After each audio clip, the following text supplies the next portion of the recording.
Fabian kotel yozda qo'yilgan, kuzlarda yangi oqishga paytda 80, 90, 100 gacha chiqargan. Mana shu gradusda yangi o'rnatilgan paytda.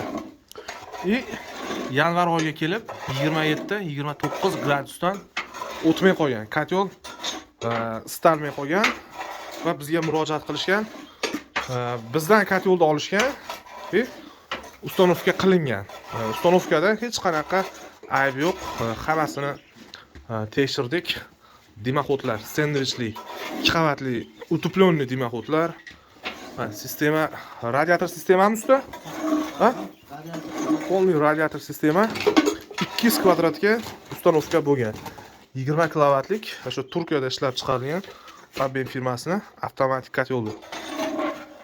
27 dan o'tmay qo'ygan sababi mana kotelni ichini hozir ko'rsatamiz. Juda ham kullar tiqilib qolgan va havo yo'llarini to'sib qo'ygan. Ichidan mana kullar turavergan. 2 dom chiqdimi? Mana bunaqa kalasnigi bor. Kalasnigini qarasalaring, mana kalasnikda полный match kalasnik, cho'yan kalasnik. Mana shunaqa bo'lib tiqilib qolgan mana. Havoda yurgizmay qo'ygan. Biz kalasnikni yana ham tozalaymiz. Mashitlarni полный teshigini ochamiz. Bundan oldin bu tomonlarni полный mana tozalab chiqyapmiz. Shu lislarini ham oldik mana. Xudo xolasa hozir ishga tushirib beramiz. Kotelni oldi, ustanovka qildi. Xo'p, bunkeriga ko'mirni zapravka qilib, avtomatik panelni shuni gradusga qo'yib, bo'ldi, ishladi deyishmasdan bu kotelni o'zini standart bo'yicha shunaqa cho'yanli, shunaqa lislari bor. Mana shu yerda turadi. Ventilyator orqadan havo urib beradi. Yondirib beradi. Orqadagi bunker qismidan o't yonadigan qismiga ko'mirni uzatib, mana shu yerda ventilyator оборотida fudash hisobiga ventilyator mana shu yerda yonib beradi va kerakli ko'mirni uzatib beraveradi. Aytilgan gradusga borganda shnekni ham uzadi, ventilyatorni ham uzadi. Shunaqa sistemada ishlab turadi. Lekin standart bo'yicha kotelni tozalab turish kerak. Teplamenligini ochingchi usta. Teplamenliklar tozalangan. Batlar faqat mana shu yerda tozalangan xolos. Pastga o'sha cho'yan turadigan joyi umuman tozalanmagan. Shuni hisobiga 27 gradusdan o'tmay qolgan kotel. Cho'yanni hozir chiroyli qilib tozalayapmiz. Shunaqa Fabian kotel ishlatadiganlar bu tomonni ko'rsatinglar. Mana bu tomoni kichkina teshik bo'ladi, nari tomoni katta teshik bo'ladi mana. Ashlar dona-dona mana teshik bo'lishi kerak. Shekat qilish bo'lib, kotel 27 dan o'tmay qolgan.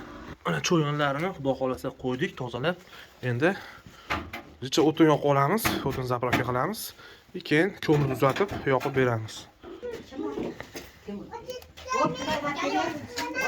Mana yangi yoqayotib, shunaqa o'tinlarni yoqib olinadi. Xudo xolasa hozircha olib olgandan keyin ko'mirni uzatmasini yo'lga tushiramiz. Mana kotelni xudo xolasa yoqib oldik. Juda ham a'lo, chiroyli bo'lib yonyapti. Mana shunaqa yonishga xarakter beryapti. Birinchi mana shu kullar. Mana shu 3 ta jomda shunaqa kul oldik. Mana endi erkin qush misoli ko'mir juda ham chiroyli yonyapti mana. Xudo xolasa mana 37-38 gradusga yaqinlashyapti kotelimiz. Xudo xolasa shu 200 kvadratli xonadonga ustanovka bo'lgan. O'rtada kotel turibdi. Sistema u tomonga ham taralgan, bu tomonga ham taralgan. Общий xonadonimizda bu tomonda 5 ta, bu tomonda 6 ta, 11 ta har xil razmerdagi panelli radiatorlar ustanovka qilingan ekan. Mana xudo xolasa kotelimiz 61 ga yaqinlashyapti. Bitta 3-chi usta ko'raylikchi. Mana angrenni xokasini yonishi. Xoka zo'rg'a yonyapti. Misol uchun hozir ko'mirni ham ko'rsatib qo'yamiz. Mana shunaqa un ko'mir ekan. Bu kotellarga o'zi asosan un yoqilmaydi. Mana shu semchkadaqa ko'mir juda ham zo'r yoqib beradi. Iloji yo'qligidan hozir o'sha angrenni xokasini yoqib 61 ga chiqarib berdi. Asosan agar semchkadaqa, areshka, yong'oqdaqa ko'mir bo'lsa, effekti juda ham zo'r bo'ladi. Isitishi ham tezda isitadi. Kotel полный atrofi утепленный. Bunker qismiga xo'p 125 kg atrofida ko'mir xokasi sig'adi. 200 kvadratga bergan bo'lsak, mana shu 20 kilovatli kotelni standart bo'yicha xonadonni izolyatsiyasi zo'r bo'lsa, sistema ham zo'r bo'lsa, ko'mir sifati ham zo'r bo'lsa, 125 kg ko'mir 200 kvadratda 3 sutka yonganini ham ko'rdik, 2,5 sutka yonganini ham ko'rdik.